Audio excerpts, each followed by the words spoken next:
Yo, hello ladies and gents, and welcome back to another video. Today we will be looking at GUI and how to make it work. I'll be teaching you how to animate it and make an animation when you hover over the GUI in future videos. Anyway, let's get into the video. Alright, so today I'll be teaching you how to make GUI. GUI is the images that show up on screen, like a coin display or a shop.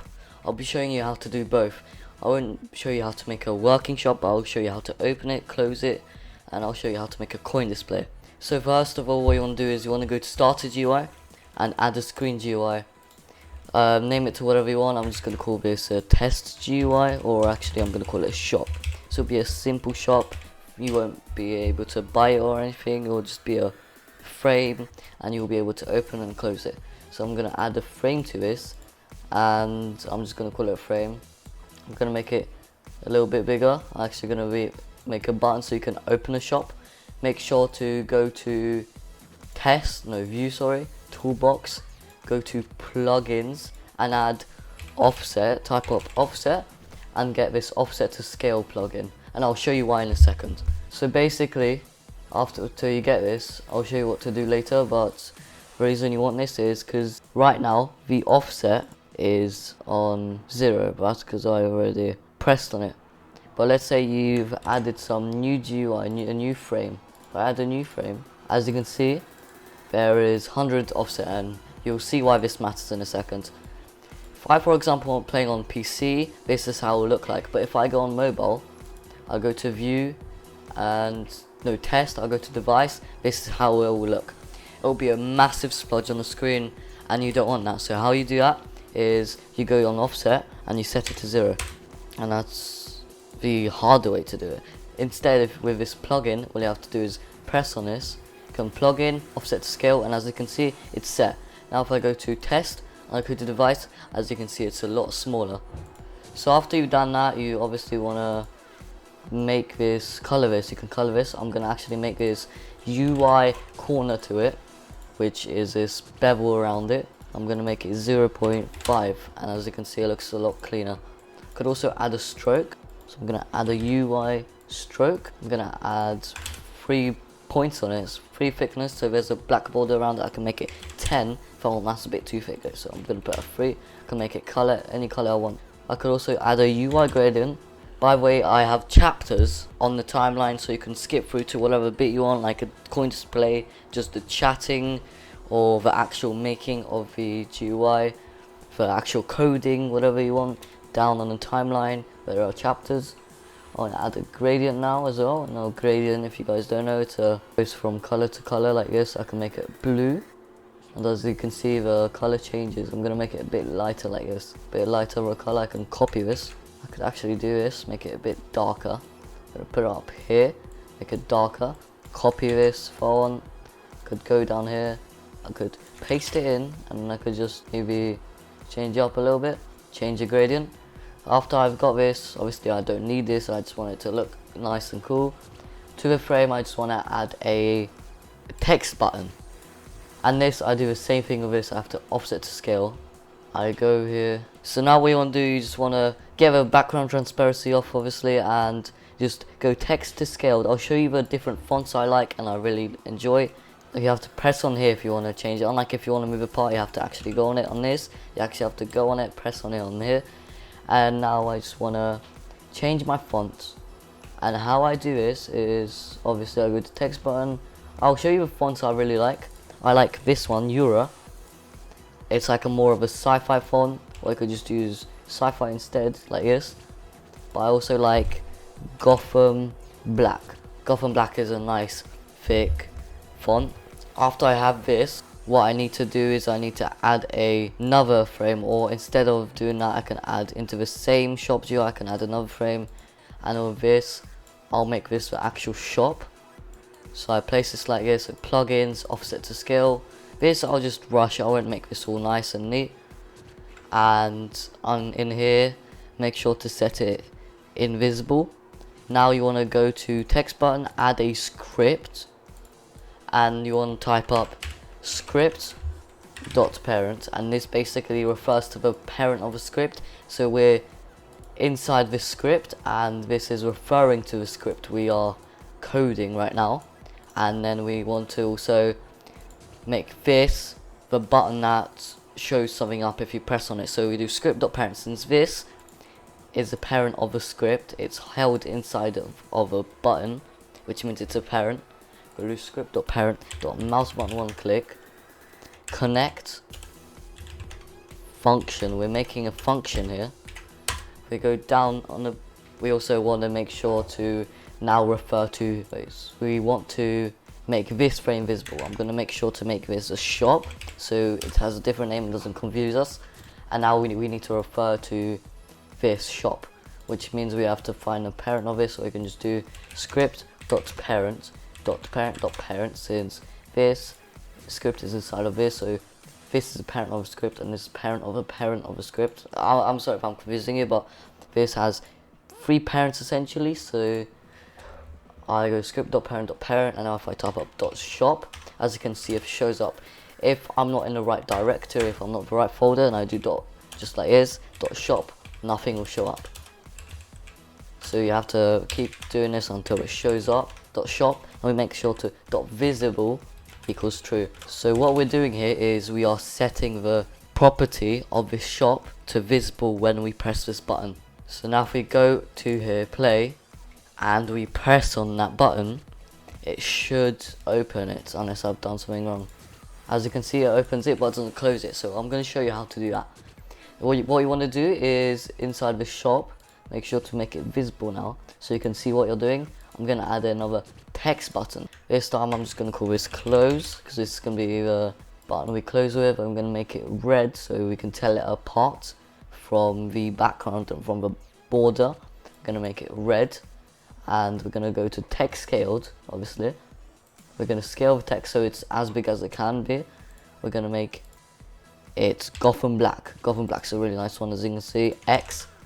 And I'm going to add a UI corner as well. This one I'm just going to make it fully 1. It doesn't matter too much, just 1. So now if I do this, if I go to close and I do this, I can put it up here, and this is inside the shop. So now what we want to do, we want to add a normal script to it, and again we need to refer to this button by doing script.parent. We need to .parent.mouse button one click. Whenever we click on this button, we want this function to be run.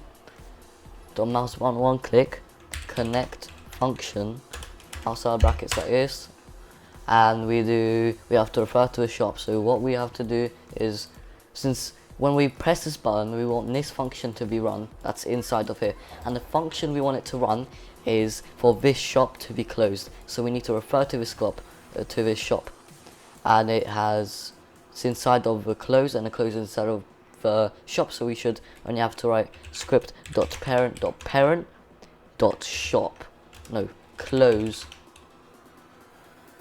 no, shop, yeah. So script.parent.parent. Okay, .parent again, maybe .parent.shop, oh, wrong thing, shop, .visible equals false. Whenever this close button is clicked, this shop will be closed. So now we've got to make sure to set the shop to invisible, and as you can see, since the close is inside of the shop, the close closes with the shop, so you don't have to do like multiple things. Now if we press on button, should open this, and then this should close it. Open, close. I'm going to show you how to add sounds to the clicks, and in the future episodes I'll show you how to animate the GUI if you want. If this video gets to 10 likes, I will show you how to animate the GUIs, but 10 likes for that. I've reached more than 10 likes multiple times, so I just need 10 likes and I will show you how to animate the GUI. So now what we want to do, we want to go into the script, into the buttons we want to activate the sound when we press on it. So all we have to do is we have to go into view, toolbox, we go to audio and find an audio. So I'm going to click, and you find one that you like. This is a bit different, they changed this up. I like that sound. This is a really satisfying. Just press the insert and make sure to put in a workspace. It doesn't work if you put in GUI. Make sure to call this click, and I'll show you why you don't want to have it space in between. If you have a space in between, if I want to go to here, this is how you make the button click work. So you go into the script of the buttons that you want to make that sound when you click on it. So you go into that script. I want to make this button, make a sound when you click on it. I go in here and I want to do game.workspace, and this is because if I close this starter GUI, all these folders, all of these are inside of a workspace.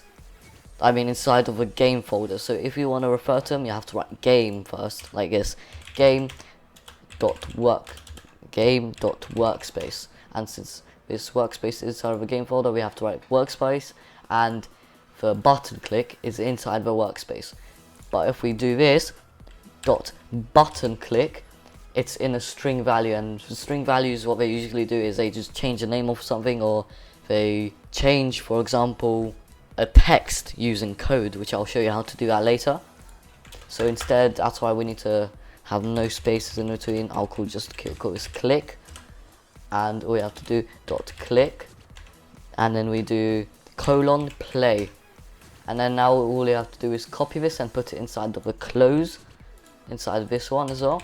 So now if we go into here and if we press on the button, supposedly, well, I know it works, it makes a sound every time you open and close it. I'll show you how to change this text using code now. For example, I want this text to change of code, then all I have to go is into the script of this. So started GUI, I go into this one, I believe this one, go to script, and I can do I think I could make a new script, or I can just do it in this one. I could make a variable, so local, this makes a variable so you don't have to write the whole code every time. Instead you just write this, and we're just going to call it text label equals script dot parent dot text, no, script dot parent. So now instead of writing this every time, we can just write this and it'll run this code. So local text label, doesn't matter what you call it, just call it something you'll remember, and we can just do text label dot text equals in brackets, parentheses, sorry, and we change it to, for example, shop. And now if we press on it, as you can see, it's still a button here, but if we press on this, it should work and it should change the text. Oh, I've messed something up. Wait, shop, and should work. Oh wait, this is in a function, it's not supposed to be in a function. Control X, and I put outside of function script dot parent equals, I think this should work. So if this works, yeah, as you can see, if I've done this, I've put it outside of a function. Now all I have to do, if I want to change it every so often, I could do this, wait 1 second, for example 2 seconds, I can change this, I could copy it, Control C to for example buy. This is just how to change code using text, text using code, I keep mixing up, sorry. So now after 2 seconds it should change to buy. Doesn't really do much, well, just how to change code using text using code, if you are curious. Alright, so now I'll show you how to make a coin display, so you can see the amount of coins you have, and I can show you how to click a button so you get the coins as well. First you need to make a leader stat, so you go to server script service, go to script and make sure to call it leader stats, or just leader stats. And in here you want to make a, but before this actually you need to make another game dot players dot local player added connect function. In here you need to add a script called player, or this is just okay. So in here you even need to add the player, or just player, whatever you want to call it. Add a end here, so this will be inside here. We're gonna add the, so what this basically does, this makes a new folder called leader stats.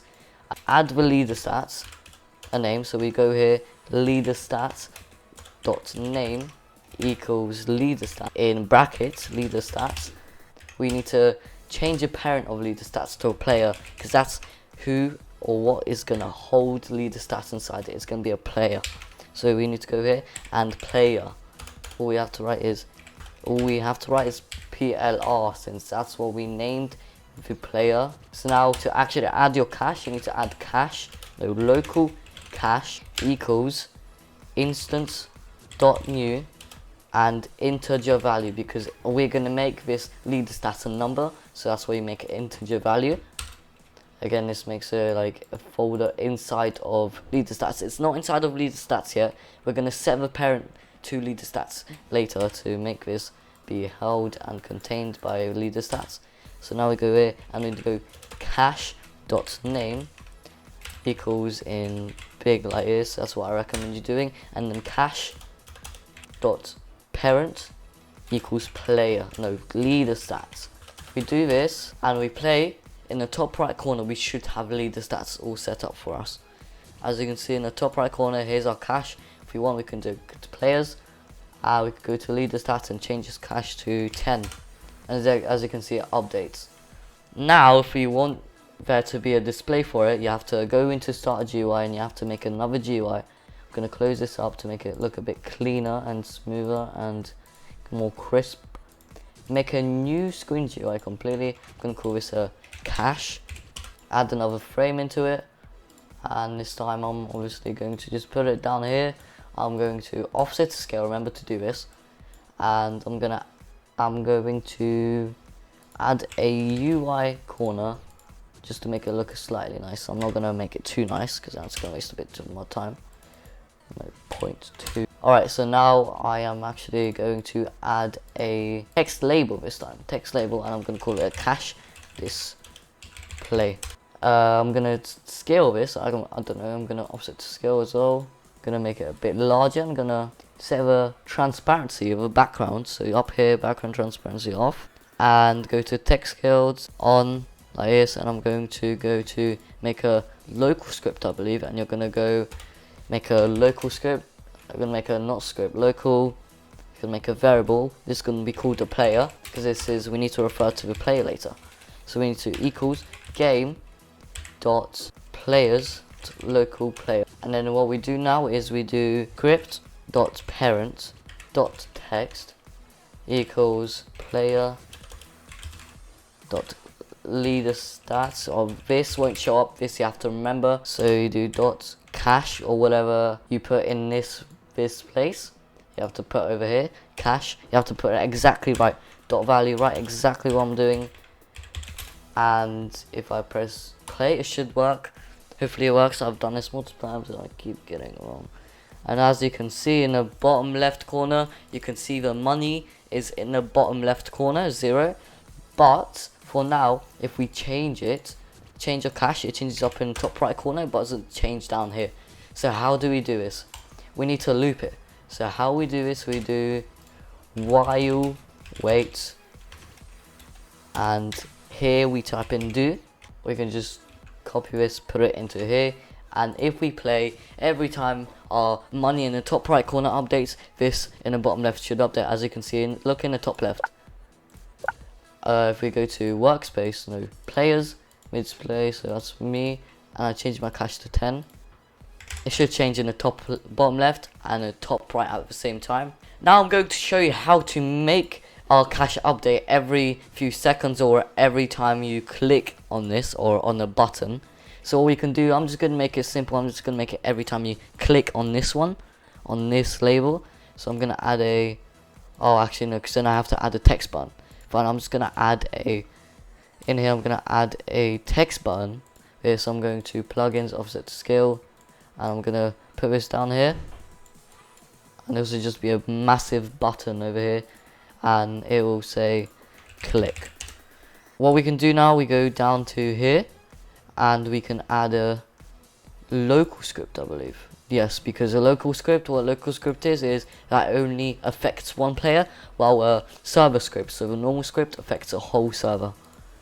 And since this only affects you, it's going to be a local script. So we want to, this local script over here, we're going to name it to click.